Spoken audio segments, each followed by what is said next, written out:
What a turnaround. I love it. Good young team. Now it's time to bring in the third member of our broadcast team, our courtside reporter, Drake.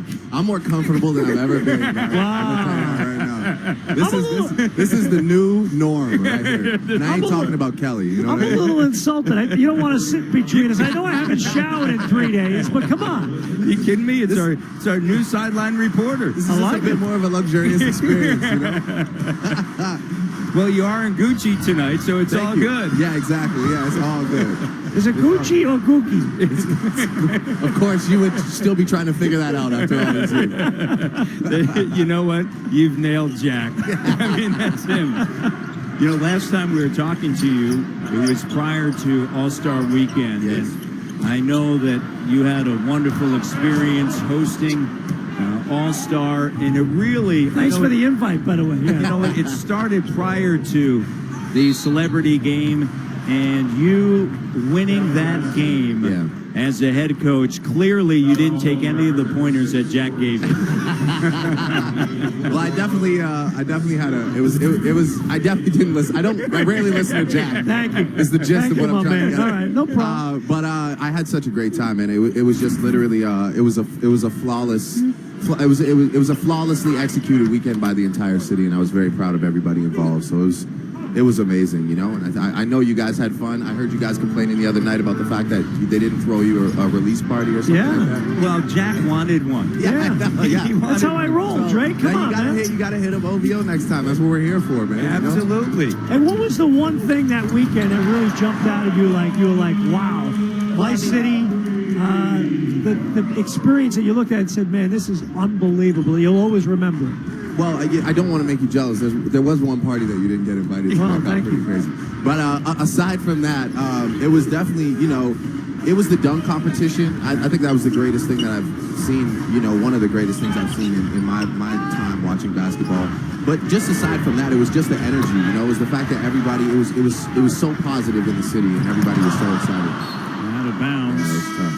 Portland ball. By the way, the next time you have one of those parties, you can invite us. Yeah. We'll make ourselves available. We should get a group text going. Yeah, exactly. You know what I mean? I'm cool You with guys that. can like send me pictures of what suits you're going to wear. I can approve. He doesn't understand the group. By the way, you look sharp as a coach. You had that single-breasted peak lapel text, going. Group text is when you put two people and you guys you can all talk together. That's cool. So anyway, that's the gist of group text. And thank you for the compliment on the peak suit. lapel, that looked good. Yeah, it was Tom Ford. Thank you. It looked sharp.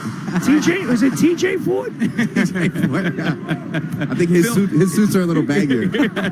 Phil Ford back in the day for North Carolina. It's that OG Casey cut right there. JV on the inside. By the way, one of the things I thought that was great about the weekend, and I know it's always fun for us, but to me, a lot of it, and I experienced it with my three sons, it's that next generation. Yeah. And, you know, you and I, we've talked about it before with Vince Carter, what he's done, you know, for this generation of ballers here in Toronto and Canada. And I think that weekend is going to have that same impact. I agree. Would you agree with that? I agree 100%. Yeah, I think that'll be remembered forever in the city. You know, it's just, especially the fact that, you know, we got to say farewell to Kobe, you know, which was a big thing for that to happen out here. You know, you get to see, obviously, the city was excited to see all the ballers, you know, come out and represent. But, you know, it's such an exciting time in basketball, you know, with Steph Curry and Clay and Draymond. And, of course, you know, you got other teams doing great things. But that is one of the most extraordinary things I've ever seen in my life. What was your take from the players and folks in the entertainment community, kind of this Toronto as a NBA city number one, and obviously as a city with great potential down the road? Yeah, I think that it's just becoming more and more apparent that we have something really special out here, you know, and for these guys to come out here for a weekend and, you know, come up to me at the end of it and be like, this is still my favorite place in the world. You know, I love coming out here and I love playing here. I love just hanging out. It's just it's amazing, you know, and hopefully one day it equates to us, you know, continuing to build on this already incredible team that we have. But that's what it is just letting people know this is a real basketball city. And a foul there by Plumlee. That's going to be his fourth, and he's going to say a few words to Lauren Holtkamp. 3:32 to go here, 49-43. The other thing, too, you must have been proud of the fact that you were involved there on Sunday night, All-Star Sunday night. Yeah. During the introduction, it was great to see you. Yeah. You had that great jacket that was obviously custom made for the evening. It was by Jeff Hamilton. Jeff Hamilton. Legendary jacket maker. Back in the day, back in the mid-'90s. Oh man, you can go all the way, but you can go back to Mike Championships. You can go do. Absolutely. He's incredible. So, he was kind enough to make me a jacket in collaboration with Jordan and OVO, of course. And that was a great piece. I actually, funny enough, I gifted that jacket to Steph. Did you really? Yeah, Steph's my guy, man. We're family. That was right after you guys went to In-N-Out Burger. Yeah, exactly. That's a ritual right there.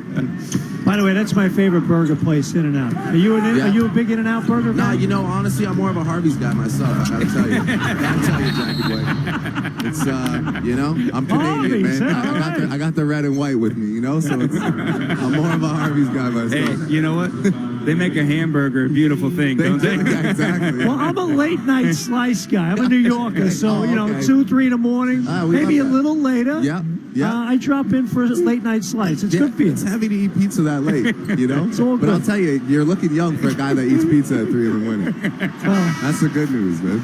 Raptors right now up by See, I'm looking good now. 7. Dave. You are. Well, that's because you exercise, unlike me. Here's Patterson out of the game. The Toronto Raptors lead by 7. JV out, Bismack back in, big business. On Friday night, Drake. Yes. Kyle put a team on his back. It was just a tremendous performance by Kyle Lowry, career high 43. Yes, I was watching it. I was in London, England, so we had to stay up. But just, watching Kyle, I mean, I'm really, really close with Kyle. We're good friends, and he's another incredible person that, it's such an honor to know him. And just to watch him, he willed himself to win that game, and it was incredible. He was tremendous on that night. Here's C.J. McCollum out of the open floor to the rim with the layup that doesn't go. And Terrence Ross now quickly. Here's Lowry. And there's a foul. There is a foul. Don't get a tech now. You're on sideline with Free to go. Well, look at Drake, always great to see you. Thank you for taking the time. Always an honor. You're hired, by the way. Our sideline reporter, Drake. He's got a future. This kid's got a chance. Despite what they said. Oh, here it is right here with the custom jacket that now Steph Curry is now wearing. Very nice.